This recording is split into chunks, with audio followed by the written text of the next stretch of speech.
Faces in the smoke. Faces in the smoke. Collect the ash, light the fire, say the words, offer the sacrifice. Look deeply into the smoke. Hold your breath and wait. See the patterns in the smoke. Say the words again. Let the faces finish forming. Ask your questions while the flames last. Don't breathe in the smoke. Put out the flame. Collect the ash. In this world, rituals are potent. They can heal, they can harm, they can grant wishes, they can place curses. They all have a price, and all of them are dangerous if not treated with respect. For those who underestimate a ritual, death or worse awaits. Nothing is more simple and more complex than the faces in the smoke. What the ritual does is summon a creature of smoke, ones that manifest as animated ghostly heads in the smoke of a fire. While the creature is summoned, the summoner can ask the questions they seek answers to, and the smoke will attempt to answer them all. No lies, no trick, just the blunt truth, even if the summoner doesn't like it. There are exceptions, very few ones.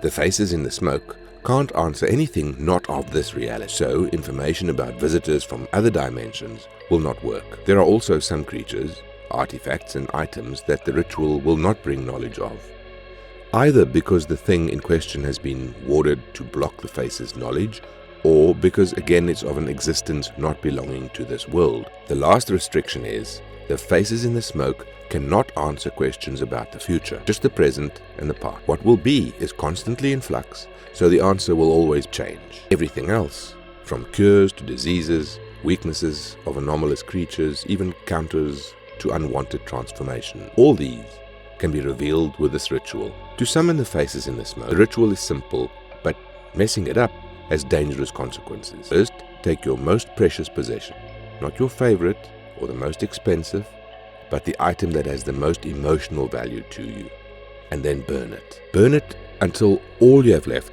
are ashes. If you use the wrong item, it just means the ritual will not work at all. Collect those ashes and go to a place of nature, one where man's impact has been minimized. Make a pentagram out of stone and build a fire inside. After you set the fire, say the words. What the words are tend to be different to each person, but they will come to mind, especially if you were right in selecting the right item to burn. If you don't say the words that come to mind, or even say the words wrong, nothing will happen and the ritual will fail. Next, take the ashes of your most precious item and toss the ashes into the flame and hold your breath as you look into the flame. Properly done, patterns will start to appear in the smoke. Wait until the patterns settle into a shape and then breathe out. Do not breathe in, for you risk taking in the smoke, and once you do, you'll suffocate. Smoke cannot be pushed out of your lungs. As you say the words again and again, if done right, up to this stage, the fire will turn purple and the patterns will change into faces. Do not speak until faces have finished forming. Do so when they turn to address you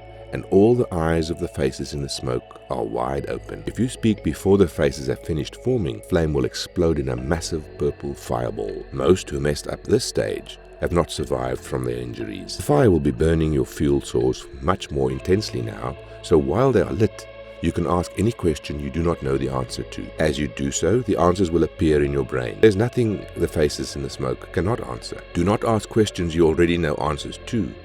If you do so, the faces in the smoke will come out of the fire and one of them will steal your face. You will be added to the collective of faces in the smoke, while the one that took your face will take your body as a new host.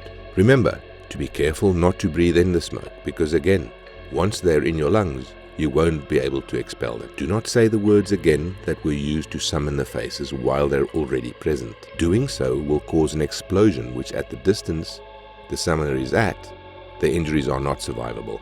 Once the flames start to turn from purple to their usual color, your time is almost up. Don't add more fuel to extend your time. The flames are still volatile at that stage. Once the flames are back to normal, the faces will disperse into patterns and then into nothingness.